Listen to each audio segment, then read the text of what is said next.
3 people heard the recording. The office has spoken with 2 of them. The third cannot be interviewed. This is not because she is unavailable. This is because the third person who heard the recording from Marfa monitoring station 7 on the morning of November 9, 1987 has been speaking continuously since she heard it, playing it back verbatim, at the original speed, without stopping, for 37 years. The office is not releasing the recording. This advisory explains why. File number 033, Office of Auditory Suppression. Classification, Call 7.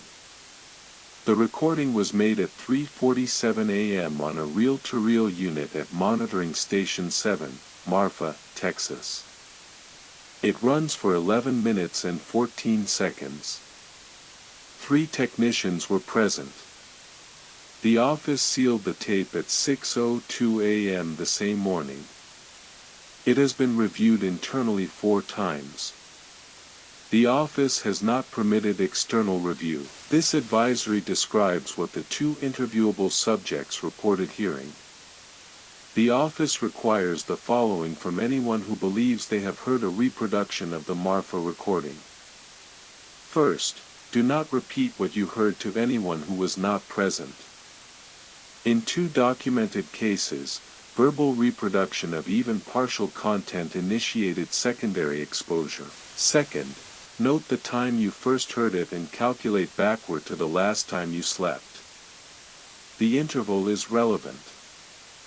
Third, if you have been speaking more than usual in the past 48 hours, contact the office immediately using form called 7R. Do not leave a voicemail. The office does not check voicemails from call 7 exposure cases. We learned why in 1991. In the 6 hours following exposure to the Marfa recording, subjects report an unusual cognitive clarity. Thoughts arrive in sequence. Language feels precise. One subject described it as finally knowing exactly what to say. The office has documented this as a pre-symptomatic phase. At hour 7, the clarity becomes intrusive. Subjects report being unable to stop composing sentences, in their heads, then aloud. The sentences are coherent. They are not the subjects. By hour 18, subjects lose the ability to distinguish between their own speech and the speech being produced through them. This is the office's clinical language for what subjects describe more simply: they cannot stop talking, and they are not saying what they mean to say.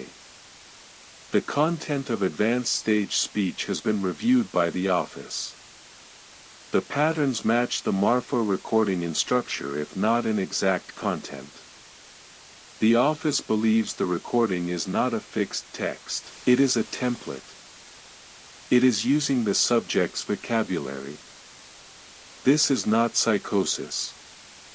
Standard psychiatric evaluation of both interviewable subjects confirmed no pre-existing conditions relevant to the presented symptoms. This is not glossolalia, the speech is in English and is syntactically correct. This is not an obsessive-compulsive speech pattern. The content is novel each time and does not repeat. The office notes that the researcher who wrote this advisory has since requested reassignment. The request was approved.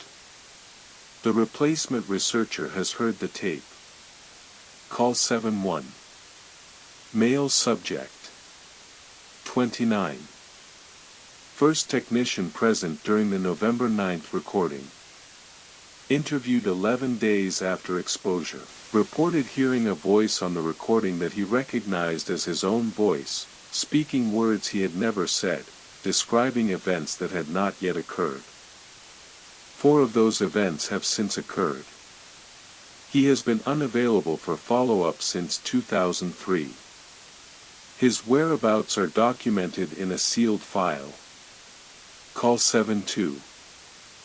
Female subject. 34.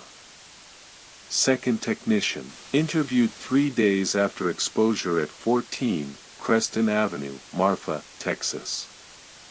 Reported that the voice on the recording knew her name before the tape began.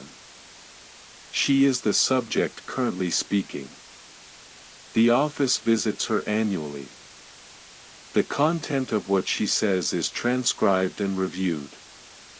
In 2019, she began describing events the office cannot locate in any existing record. The transcription continues. The office requires the following prohibitions.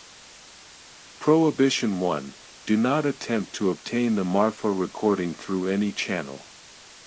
The tape is not in the public record. Anyone offering a copy is not offering what they claim. Prohibition 2.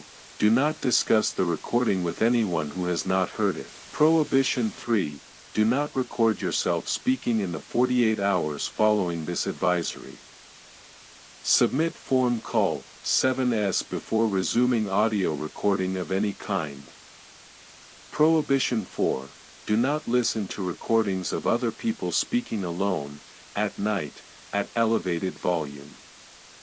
The office has a reason for this prohibition that it is not prepared to disclose. The first Call 7 suppression report was filed November 9, 1987. The office has documented 41 cases of secondary exposure, individuals who heard reproductions of the original recording rather than the original. Of those 41, 38 required long-term monitoring. The office cannot confirm that this advisory does not itself constitute a form of exposure. We made the decision to transmit it anyway. We had a reason. The office notes that you have been listening to this advisory in silence. We are aware that silence is the recommended response to Call 7 exposure. We are also aware that this advisory has introduced information about a recording that you have not heard. The office cannot confirm that knowing about the recording and not having heard it is safer than the alternative. File 034 concerns subjects who have been completing other people's sentences before they say them. The mechanism is related. That transmission follows.